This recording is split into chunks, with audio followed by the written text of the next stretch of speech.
La liberación de Bilbao, el día que el norte volvió a España. Introducción. Bilbao, ciudad industrial, noble y cristiana, vivía en 1937 una de sus horas más oscuras. El humo de las fábricas se mezclaba con el del odio. Las calles estaban llenas de miedo, no de libertad. La bandera del separatismo ondeaba en sus torres, mientras la iglesia era perseguida, las campanas calladas y los inocentes encarcelados. Pero en el horizonte, avanzaba un ejército que no buscaba conquista, sino liberación.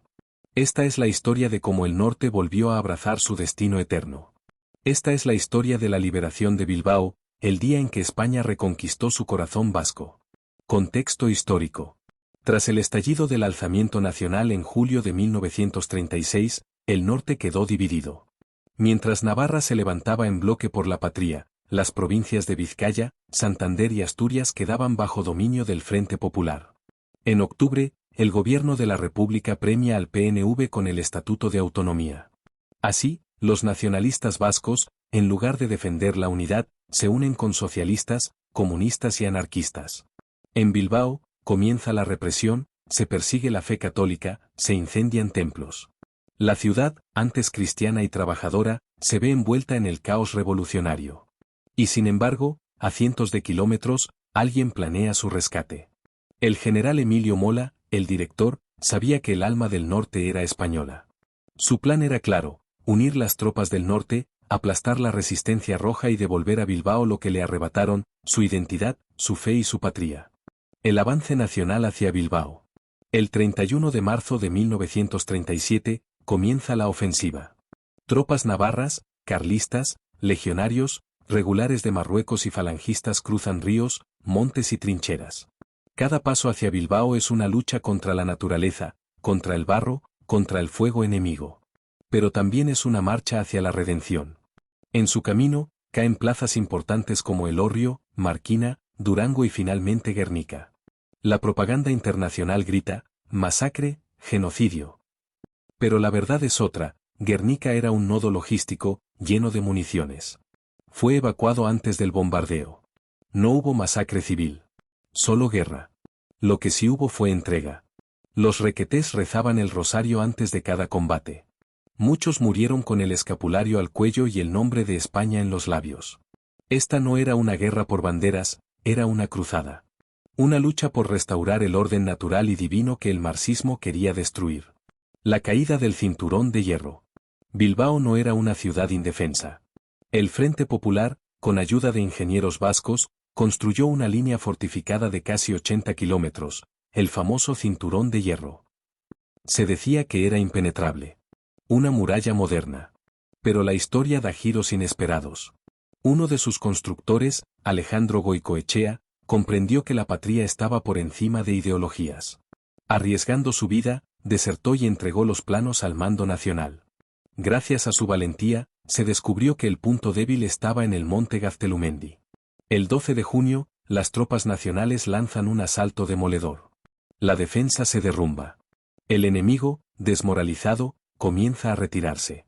Lo que parecía inexpugnable se desmorona con el empuje de la verdad. Y con él, se acerca el fin de la opresión en Bilbao. La entrada en Bilbao.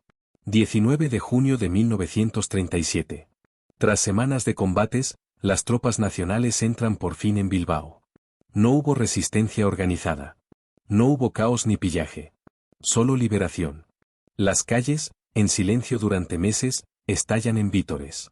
Mujeres con rosarios, ancianos con lágrimas, jóvenes que abrazan la cruz y la bandera. La bandera de España vuelve a ondear en el ayuntamiento, en la catedral, en los balcones. La ciudad no ha sido tomada, ha sido devuelta. Se abren las iglesias, se reza el primer rosario público en meses. Vuelven las misas, vuelven las campanas. Vuelve la paz. Héroes y caídos. La victoria tuvo su precio. Muchos de los que marcharon desde Navarra no regresaron. Jóvenes que dejaron sus hogares, sus novias, sus padres, por una idea más grande, España. El tercio de Begoña perdió decenas de hombres en Elgueta, en Urruchua, en los altos de Soyube. En sus bolsillos, se encontraron escapularios, cartas, pequeñas Biblias. Algunos escribieron: si caigo, no lloréis. Morimos por algo eterno. Ellos no eran soldados profesionales. Eran estudiantes, campesinos, sacerdotes, soñadores. Y con su sangre se selló el retorno de Bilbao. Consecuencias y legado.